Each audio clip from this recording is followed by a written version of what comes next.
ഈ വലിയ കല്ലുവാതിൽ പതിയെ അടഞ്ഞുകൊണ്ടിരിക്കുകയായിരുന്നു. അവരുടെ പരിക്കേറ്റ സുഹൃത്ത് ഇപ്പോഴും ഉള്ളിൽ കുടുങ്ങിക്കിടക്കുകയാണ്. പുറത്തുള്ള എല്ലാവരും നോക്കി നിൽക്കുക മാത്രമാണ് ചെയ്തത്. ആരും സഹായിക്കാൻ ധൈര്യപ്പെട്ടില്ല. പക്ഷേ അപ്പോൾ ഒരു പുതിയ പയ്യൻ രണ്ടാമതൊന്നും ആലോചിക്കാതെ അവസാന നിമിഷം ഉള്ളിലേക്ക് ചാടി അവരെ രക്ഷിക്കാൻ സ്വന്തം ജീവൻ പണയപ്പെടുത്തി. അവൻ അകത്തെത്താൻ കഴിഞ്ഞു. പക്ഷേ അകത്തു കുടുങ്ങിയവരിൽ ഒരാളായ ജാക്ക് പറഞ്ഞു, "നീ ഇവിടേക്ക് വന്നത് വലിയൊരു തെറ്റാണ്."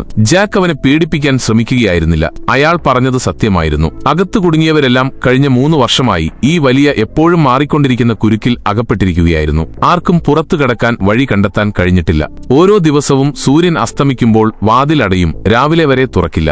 രാത്രി ഉള്ളിൽ ചെലവഴിച്ച ആരും ഇതുവരെ രക്ഷപ്പെട്ടിട്ടില്ല. കാരണം വാതിൽ അടഞ്ഞുകഴിഞ്ഞാൽ ഉള്ളിലെ അസുരന്മാർ സ്വതന്ത്രരാകും. ഇപ്പോൾ ജാക്കിനും തോമസിനും പരിക്കേറ്റ സുഹൃത്തിനെ ചുമന്നുകൊണ്ട് സുരക്ഷിതമായ ഒരിടത്ത് ഒളിക്കുകയല്ലാതെ വേറെ വഴിയില്ലായിരുന്നു. അസുരന്മാരുടെ അലർച്ചകൾ ഇടനാഴികളിൽ മുഴങ്ങി ശബ്ദം കൂടുതൽ ഉച്ചത്തിലായിക്കൊണ്ടിരുന്നു. അപ്പോഴാണ് തോമസ് ചുമരിൽ തൂങ്ങിക്കിടക്കുന്ന വള്ളികൾ ശ്രദ്ധിച്ചത്. രാത്രിയായപ്പോൾ അവർ പരിക്കേറ്റ സുഹൃത്തിനെ ആ വള്ളികളിൽ കെട്ടിയിട്ടു. അവൻ മറഞ്ഞിരിക്കുമെന്ന് പ്രതീക്ഷിച്ചു. എന്നാൽ അപ്പോൾ തന്നെ ആ ഇരുണ്ട ഇടനാഴിയുടെ അറ്റത്തുനിന്ന് ഒരു ഭീകരജീവിയെ പുറത്തുവരാൻ തുടങ്ങി.